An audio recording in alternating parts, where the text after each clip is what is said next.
Welcome everyone to the October View from the Mount broadcast, focusing on the theme Leading from the Heart. And as you can hear, I got a bit of a cold and a sore throat. So if for some reason I start to cough, I will mute myself. I will take a sip of herbal tea and I will carry on. Anyway, just to let you know, and this is about the loudest I'll be speaking, so you may need to turn up the volume if you can't hear me. Anyway, welcome to Leading from the Heart.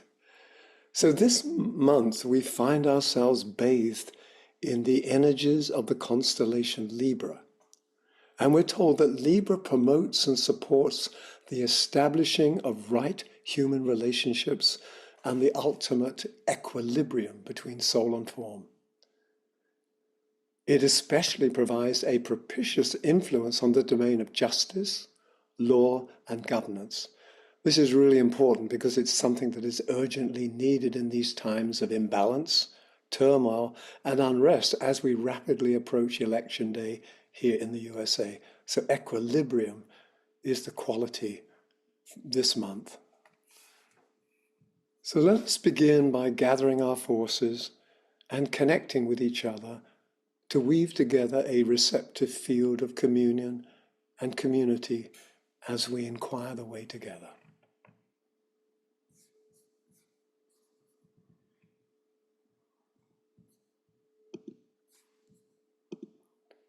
We begin by taking a few deep breaths,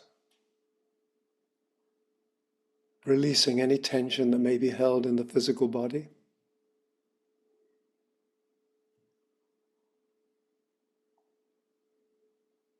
Bringing ourselves to a state of relaxation.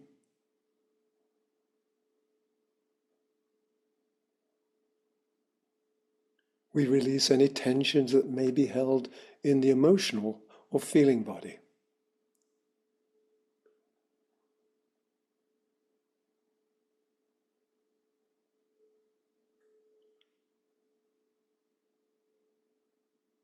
And we allow the waters of the emotional plane to become still and calm. And we let go of any tension that may be held in our mind, any extraneous thoughts that may be flying around. Simply release them. And breathe in a sense of serenity.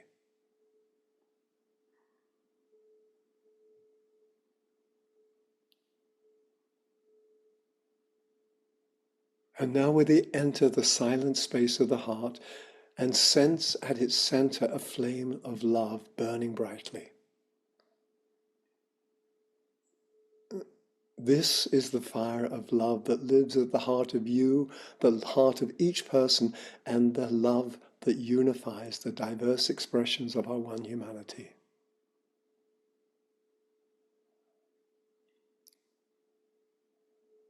So sense and see lines of lighted love radiating from your heart and connecting with all those gathered here today in virtual space to form a shared field of sensitivity in which new insights may be impressed and revealed.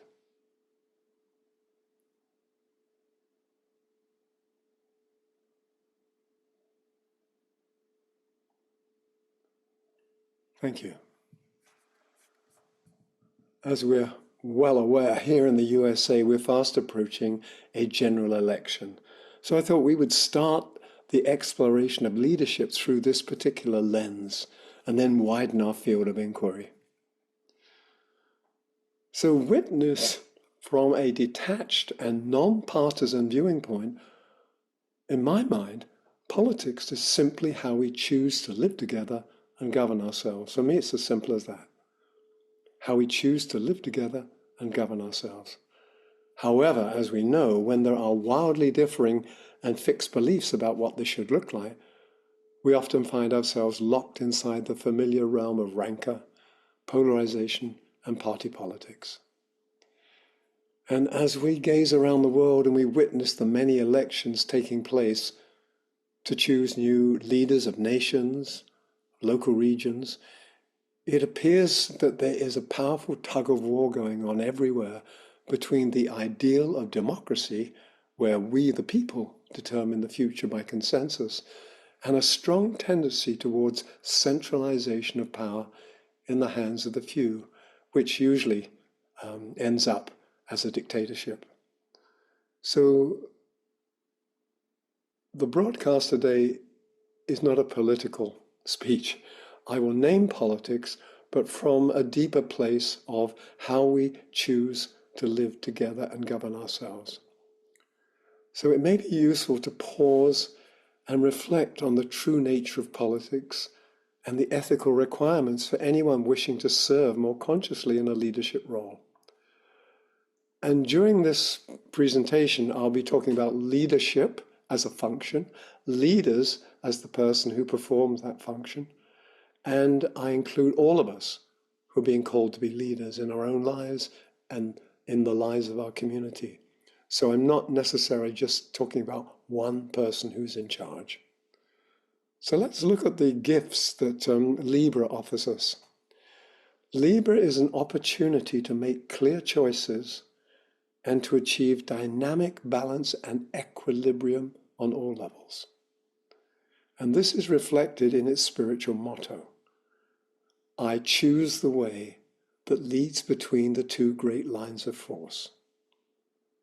I choose the way that leads between the two great lines of force.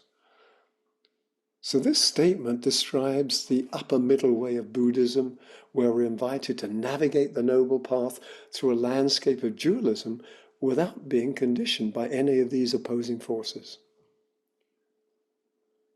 I think it's only right to say this upper path is not an escape from the realities of daily life, but a skillful passage that has found a higher point of synthesis between the pairs of opposites. And we've named this before. Roberto Asciagioli's work with synthesis using the triangle. You've got the 2 points on the baseline representing the opposing forces. And then as you move higher towards a higher purpose, everything that ascends, as Teilhard de Chardin says, converges. And this point of synthesis at the top of the triangle is the resolution of the pairs of opposites. They still exist because the creative tension between the opposites is what creates the juice in life. It's what makes everything happen. But we don't have to be battered around and swing on this pendulum. Remember, when a pendulum swings, it always hangs from a still point above. And that still point above, that fulcrum point, is the apex of the triangle. I just wanted to name that. We mentioned it before, but it's a gift that Roberto Asciagioli, who inspired us here at Meditation Mount, gave to the world. So let's explore some more about what it means to tread this upper way.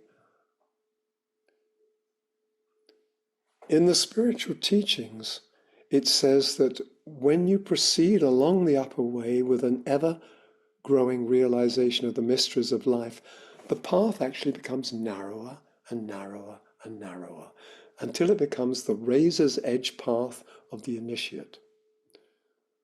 And upon this pilgrim path, there is no room for deviation. There's no slack. You do what you have to do, and you do on the outside what lives on the inside. So there's no choice, really, when one is on this razor's edge path, no choice other than to follow the guiding light of the soul. So, as I just said, the outer journey is wholly lived in integrity with the deep essential core of our spiritual identity. So that's why this Libram period is such an excellent time for us to stop, take stock, recalibrate our way of thinking, as well as possibly reconfigure the behaviors and forms through which we expend our life energy, in order that we may liberate ourselves from the prison of polarization, that we can refocus our forces and stand at this higher, clearer point of synthesis. So that is the gift of Libra. So in a few weeks' time, here in the USA, we will be electing a cadre of new leaders and choosing a form of government that the majority believes serves the best interests of the country. And much has been written regarding the requirements of a good leader. But I'd like to ask, what does leadership look like through the eye of the soul and viewed through the lens of Libra? So how do we define good leadership in simple, holistic terminology? And what I'll be sharing is some of my understanding that's come about over the years through observation, through study, and it's not the definitive truth. It's also not the complete picture of leadership. So I want to share with you my field notes of what I've gathered so far. So for me, leadership is a naturally occurring and necessary function within any conscious organism, because leadership imbues and suffuses the organism and its sphere of being with a sense of meaning and belonging. We've named these two before as the two main needs of humanity. People need to sense a meaning and belonging. So leadership ensures that the group's innate promise will be activated and quickened, and that its deep purpose and destiny be fulfilled over time. So I'm going to give you a high-level description of my understanding of leadership, and then we'll come down a little closer to the ground. So the leadership function is sensitive to and ever mindful of the cycles, the seasons, and the psychological state of the group with its various developmental stages and needs. And thus a leader must compassionately and skillfully cultivate the right psychoenergetic conditions in which the collective promise may unfold and eventually flower, and to ensure that everybody's contribution is included, like a synthesis of everyone's gifts. So you could say that leadership stimulates and maintains a sense of coherence in the overall group field, so that each part understands and profoundly senses that it is part of the whole, and the whole can only express through an integral and aligned group field. This sense of meaning, because there's nothing in creation that is redundant. Nothing was created that doesn't have a purpose.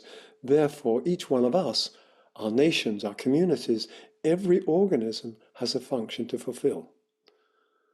And I believe that the role of leadership in time and space is to help precipitate the promise and the potential of a preferred future into the matrix of the now. So leadership wholeheartedly and unconditionally supports the ever-unfolding process of revelation, and it reminds the organism of its unique place within the greater scheme of things. And when we don't know who we are and where we fit in, that's when we feel lost and we go astray, whether that's an individual, a nation, a species, such as humanity. So let's continue to look at this through the lens of the Ageless Wisdom teaching, because leadership through this lens is much more than a function. I see it as a fiery presence of constant regeneration. So if we view the psychoenergetic geometry of the group field, traditionally we had the vertical component, this straight line, that determines purpose and direction. We've traditionally marked it that way, the vertical component. And then there's a horizontal component that ensures that the interpersonal cohesion is established in the field. So the vertical axis, I believe, embodies more of the masculine aspect, while the horizontal outreach is more a function of the feminine aspect. And as we've said before, each one of us, whether we're in a male or female body or a transgender body, each one of us has both male and female inside of us, because male and female are the two poles of the cosmic magnet, and our soul is a fractal of the cosmic magnet. That's how we create. So if you have the vertical and the horizontal, when these two intersect, you have a cross that's imbued with creative tension. So leadership requires a dynamic state of equilibrium between the feminine and masculine energies, and therefore leadership stands at and serves from the heart and center of this cross. And we'll explore this symbol more in a minute. So if we were to draw upon the Rosicrucian teachings, these teachings indicate that the soul truly begins to flower on earth once we learn to stand steadfastly at the center of the cross in all we do. So that's where we serve. That's where we stand in equilibrium. And one of the more powerful and traditional Rosicrucian greetings says simply, "May the rose bloom on your cross." And in Western mysticism, the rose is synonymous with the soul. So what this phrase is saying is, may the rose, which is the soul, the light of the soul, appear and blossom at the center of the cross. So true leadership has an important task of nurturing and calling forth the qualities and characteristics of the soul within all who inhabit the organizational field. So standing at the center of the cross is how we lead from the heart of our essential nature. Now, in addition to the cross, there's another symbol that may help illustrate the required dynamic equilibrium of leadership in action. So imagine a circle or a sphere. This circle represents the permeable membrane that bounds the group's ecosystem. It's the ring pass knot in esoteric parlance. So it bounds the group's ecosystem with a focus point at the center. Because the first act of creation, after you've cleared a space and created this circle, is to plant the seed at the center. And that is also the symbol of the sun, the point within the circle. So in this way, the leadership presence stands at the center as the focus point, and it stands at the center as the bearer of the fiery seed of purpose. This is in its more masculine expression. And then it also holds the periphery of the sphere and holds the space inside it in the fire of love, which is the nurturing feminine energy which sustains the whole living system. So once again, we see that in a healthy and thriving organism, the masculine and feminine aspects of who we are need to show up in leadership. So the masculine and feminine aspects of leadership stand and act together in dynamic equilibrium as a combined creative force.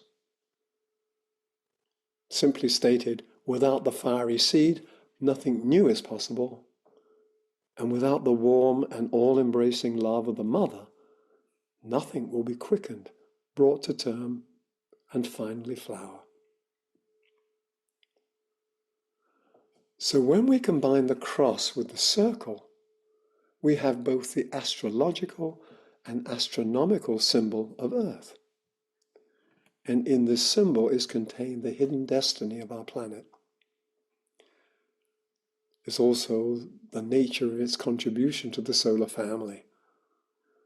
So the cross within the circle holds a key to understanding the universal mystery of the crucifixion and resurrection that is recounted in biblical texts and yet precedes Christianity by eons.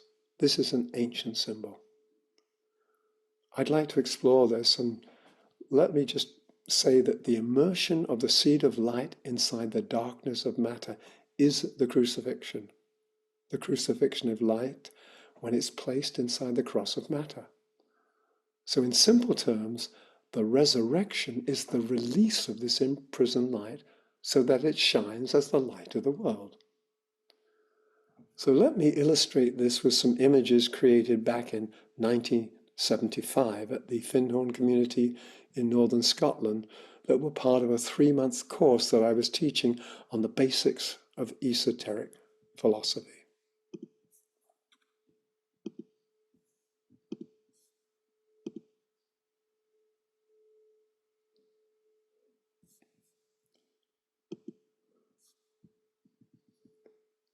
So this first slide is called the dynamics of manifestation. And on the left, this golden cross is actually the shining light of the universe. It's the one. It's God transcendent, the eternal promise.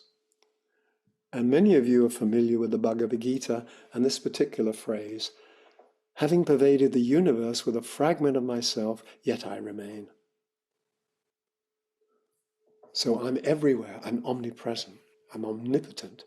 And yet in order to know myself, I take aspects of myself and I bury them deep in matter, just like a seed, so that the light of who I am can be released in conscious knowing.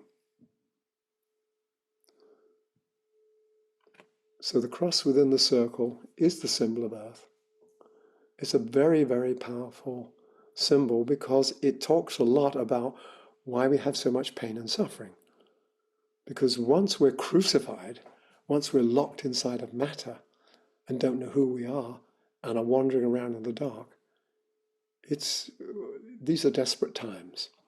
So the gift of the planet Earth, from my understanding of reading the teachings, is that each of us in our own way releases the light locked up in matter, releases the light inside our own soul in time and space and substance.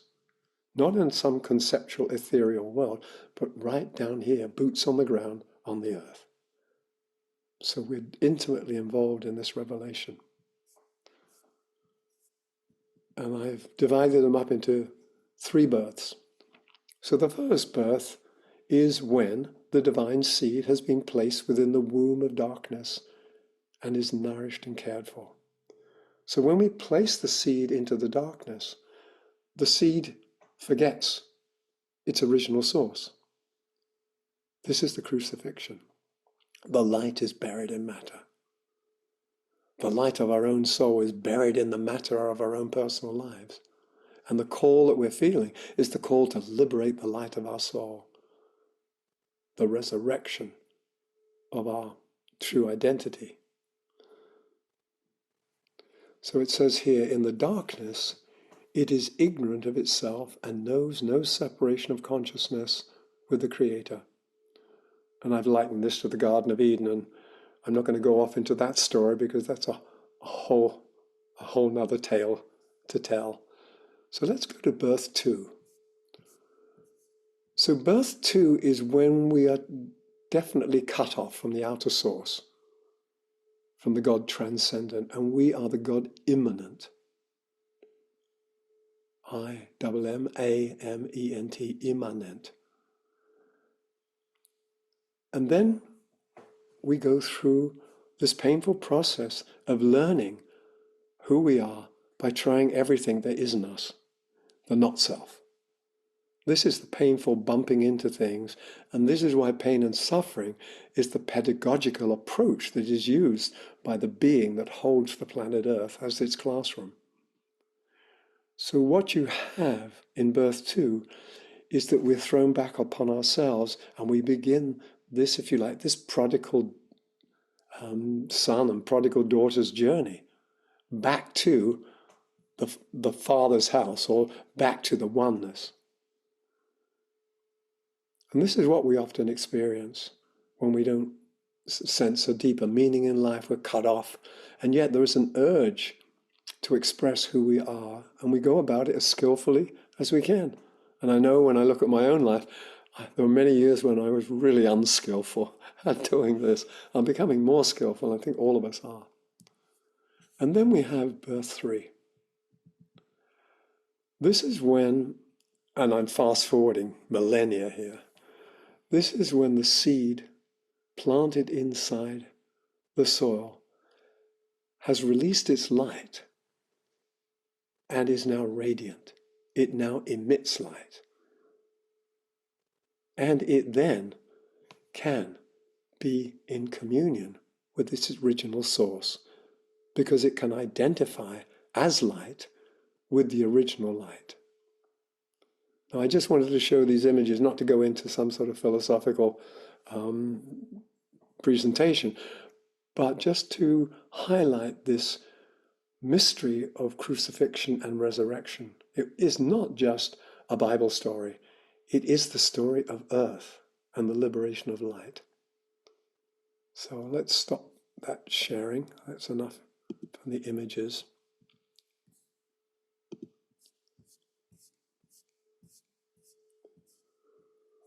So many of the more mystical and esoteric communities associated with Christianity actually understood this deeper meaning regarding the crucifixion of life in matter and its subsequent resurrection and release.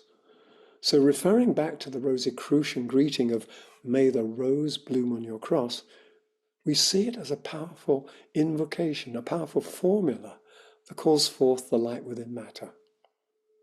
And during the resurrection process, or the release of the inner light, matter itself is raised in frequency and becomes translucent before the final stage where the light of life is released from the atomic heart of the material plane.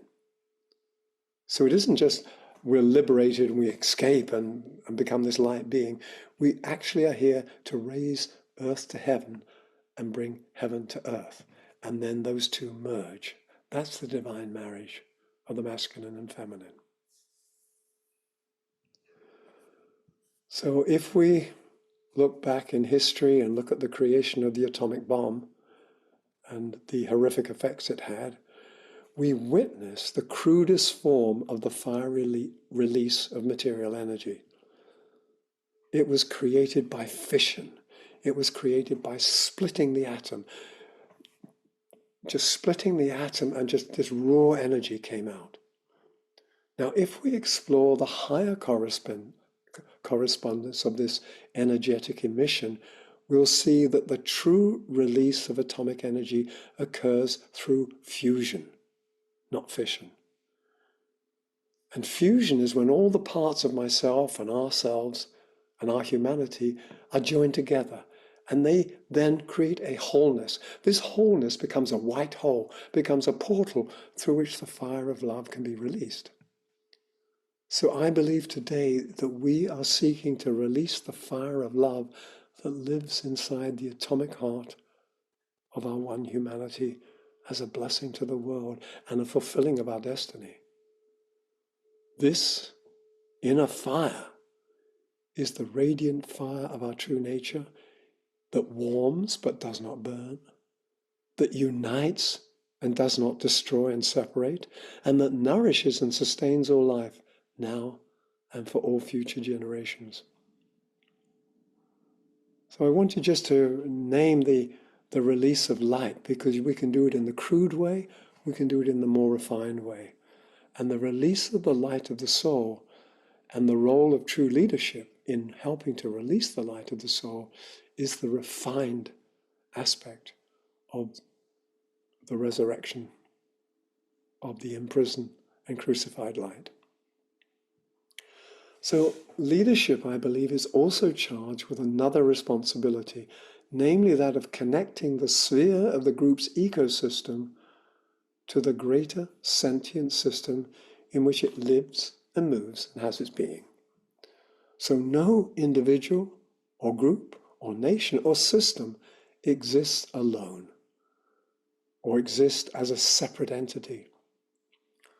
Thus, a vital leadership role is to remind the organism that it exists within a nested universe of evolving lives, and it is an integral aspect of a continuum spanning the microcosm and the macrocosm.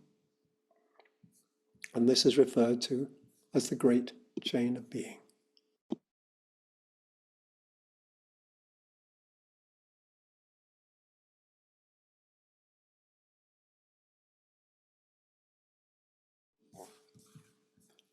Thank you. So in studying the perennial philosophy, scholars are invited, encouraged to journey from the universal to the particular. So in keeping with this time-honored approach, allow me to frame our exploration of leading from the heart inside a larger context provided by the Ageless Wisdom teaching before diving deeper into the theme.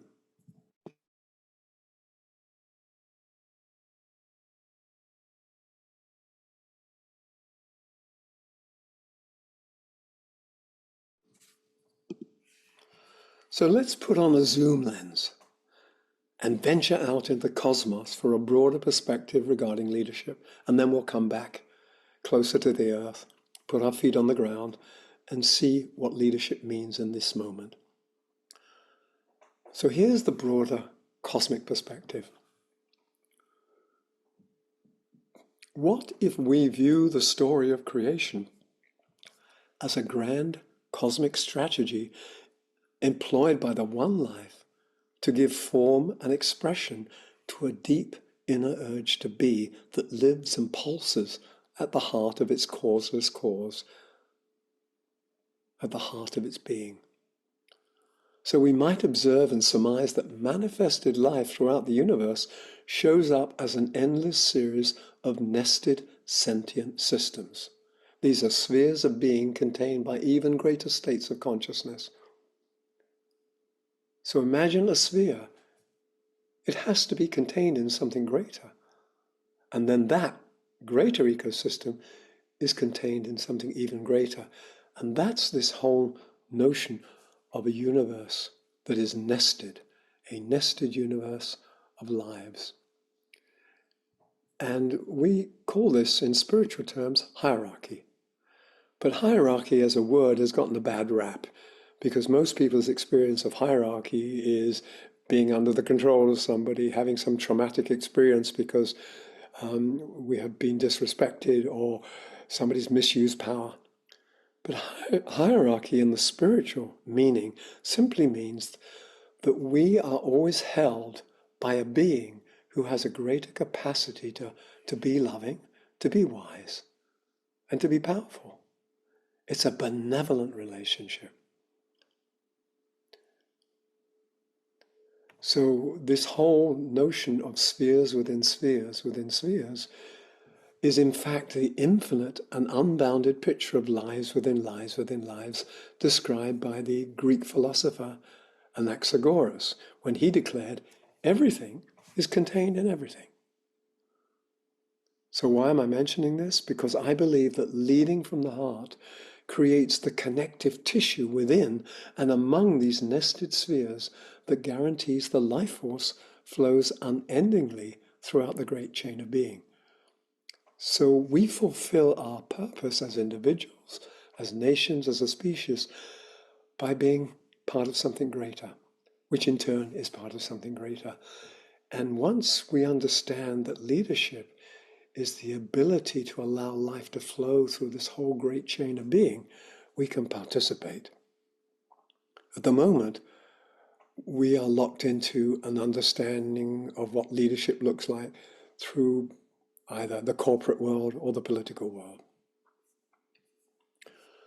So just to summarize, each system of lives, whether it's individual, organizational, or global, lives and moves and has its being inside a greater system that enfolds it and provides a deeper dimension of meaning and belonging. Here we come back to these two essential needs, meaning and belonging, so that we could postulate that evolution of consciousness comes about through a process of learning by direct experience. Like the one had to be broken up and had to be fragmented. Because learning by direct experience results in a personal aha moment. And unless we have this aha moment, we cannot give birth to our own inner child of wisdom and knowing. We can't borrow self-realization from somebody else. It has to be realized by ourselves. And the classroom in which we have self-realization is the classroom of earth, the classroom of duality, the classroom of hard knocks, pain and suffering, eventually leading to joy and wisdom. That's what we're told. So the expanding spiral dance of evolution appears to proceed through a progressive entry into greater and more inclusive spheres and states of wholeness and identification. And we've said before that the hallmark of a healthy system is the free and unimpeded circulation of life energy throughout the entire organism. I mean, I got a cold at the moment, but I know that health for me is when the chi is flowing, it's not blocked anywhere. So that's what we're looking at with the great chain of being. It's the free flow of chi throughout these nested spheres, or it's the free flow of healthy life force throughout the system of an organization, a nation, or ourselves. Therefore, one key role of the soul-inspired leadership function is to ensure that the system is aligned and infused with the energies of the greater system in which it is nested, and that it subsequently nourishes the subsystems of lives that forms its constituent parts. As we just mentioned, leadership establishes and ensures an unbroken and living link inside the great chain of being. So let's come down a little closer to Earth and zoom in. So what other images come to mind when we think of leadership?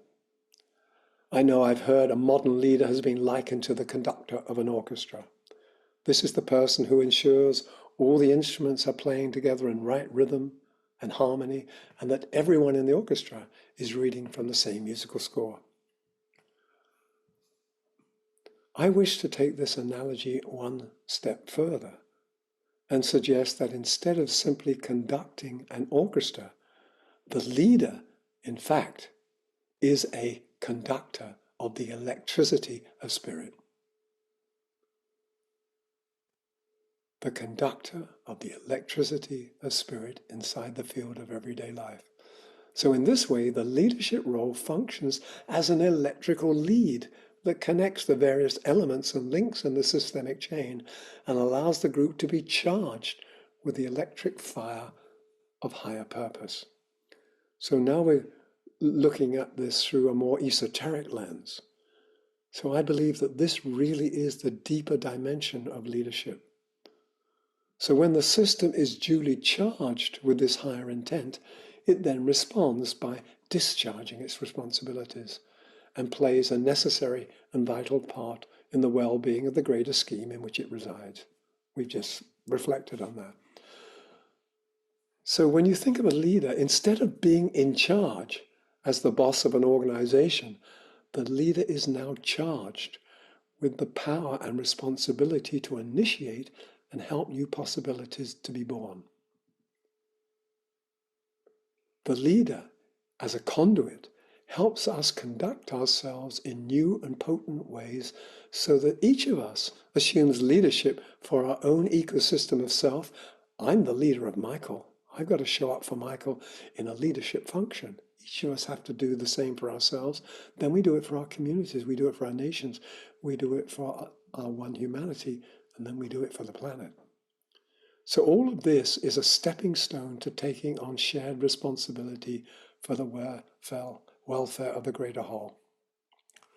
So therefore, the new leadership we urgently seek in these tumultuous times will emerge naturally as people assume responsibility for something greater than their own self-interests. One characteristic of this new level of awareness is an ability to register and respond as a wise and compassionate steward to a higher common purpose and to a compelling vision of the future, knocking on the door of the present as it seeks daring ways to fulfill its deep desire.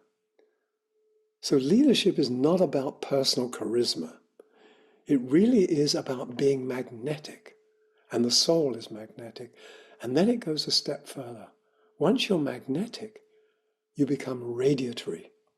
You radiate and transmit the light and love that's been released inside your atomic heart.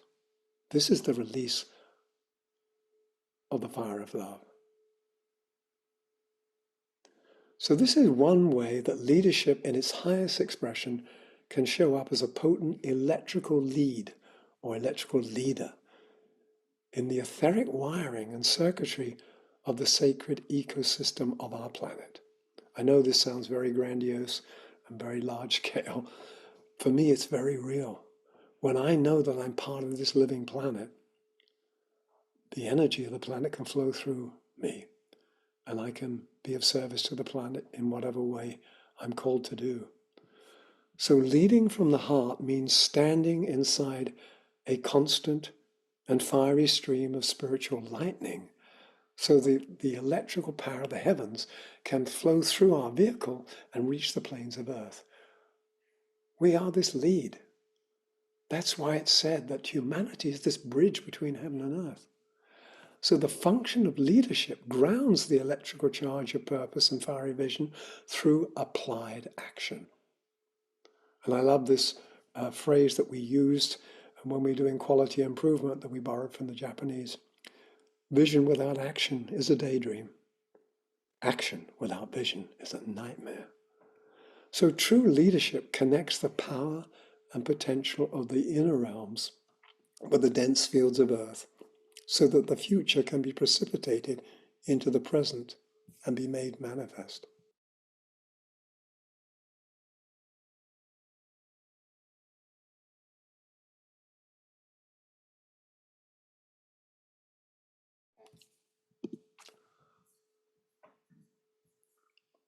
So seen from this greater perspective, the function of leadership connects and facilitates all communication and communion within the system, as well as among other systems that make up this nested universe of lives. I know I keep coming back to this, but for me this is really important to understand. Otherwise we stand in splendid isolation and can't solve anything by ourselves as a separate unit, because we're not separated units.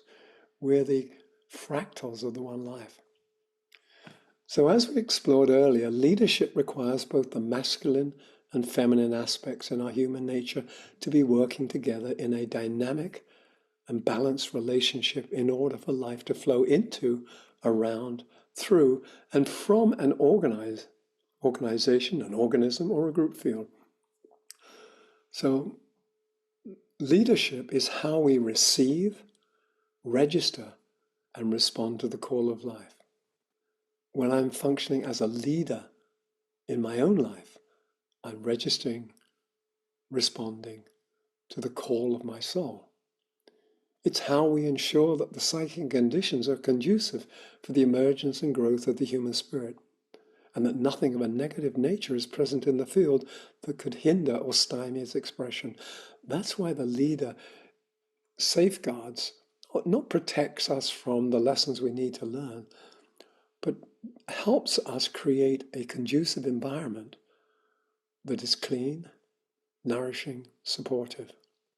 So by acting in this clear, conscious, and decisive way, each of us may step into a new and deeper dimension of leadership, whether it's about self or a group that we belong to, our community.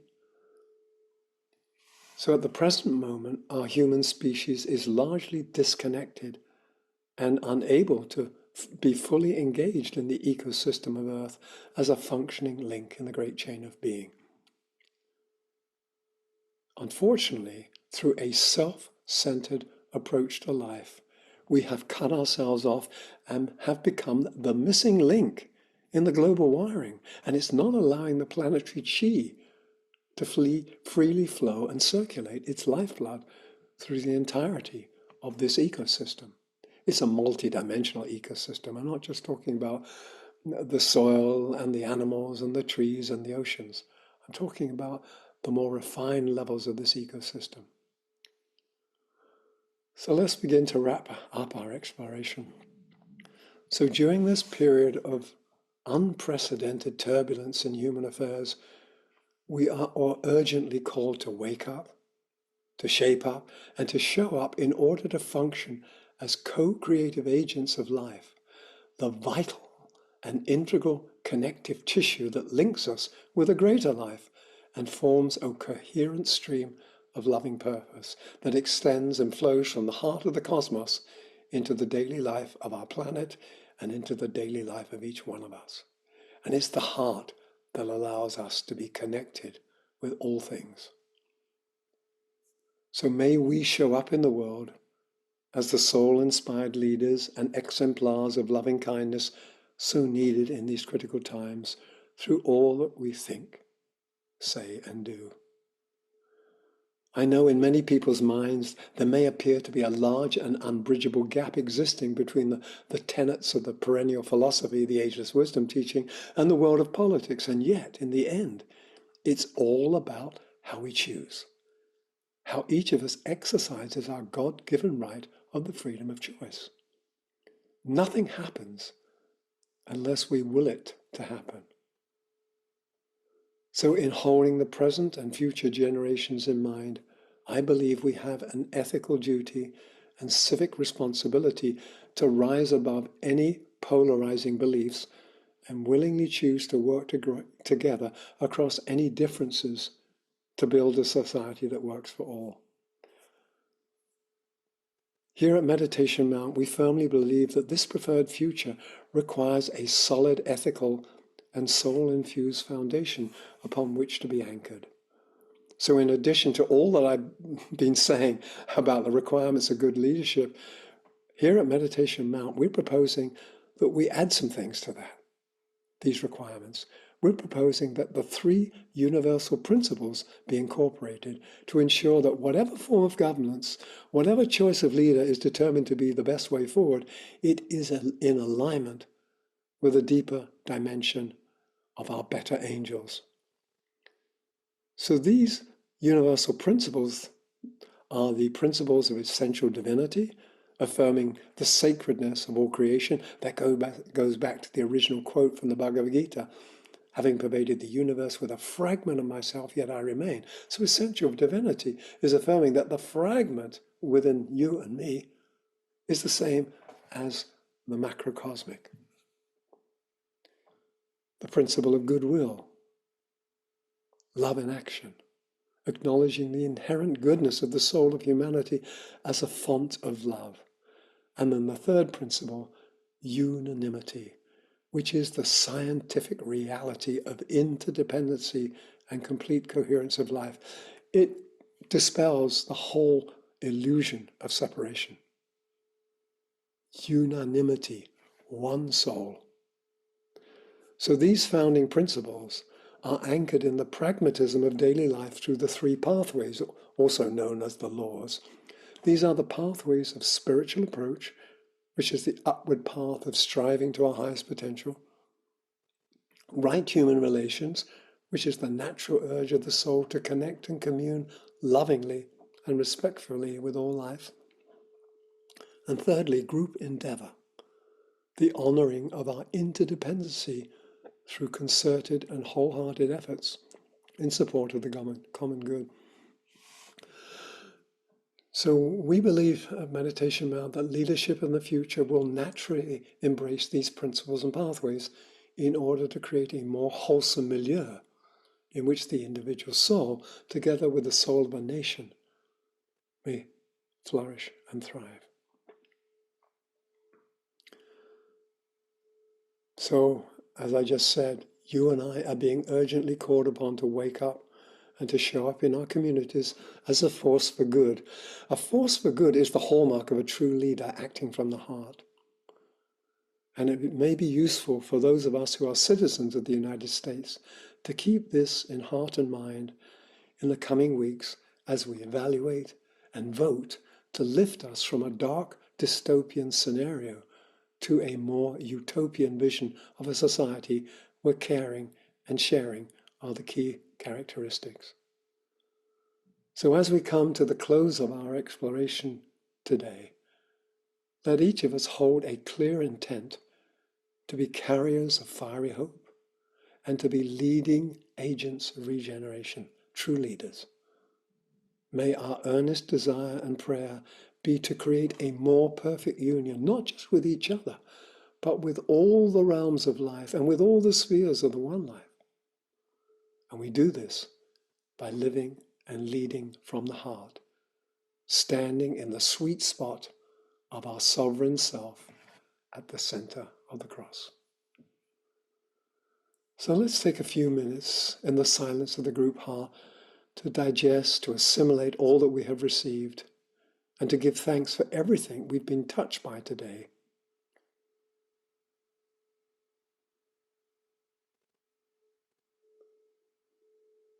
And take note about the new insights that you have received through your own process of inquiry, not just the things that are being presented by myself. What has shifted now inside of you in your understanding of leadership? And what has shifted in your understanding of what it means to be a leader of your own life and a leader in daily life? So thank you for your presence and participation today. It's very much appreciated. And from all of us here at Meditation Mount in the Ojai Valley in Southern California, we bid you good night, and may the light and love of the soul lead us from darkness into the light of a new day. Namaste. Thank you.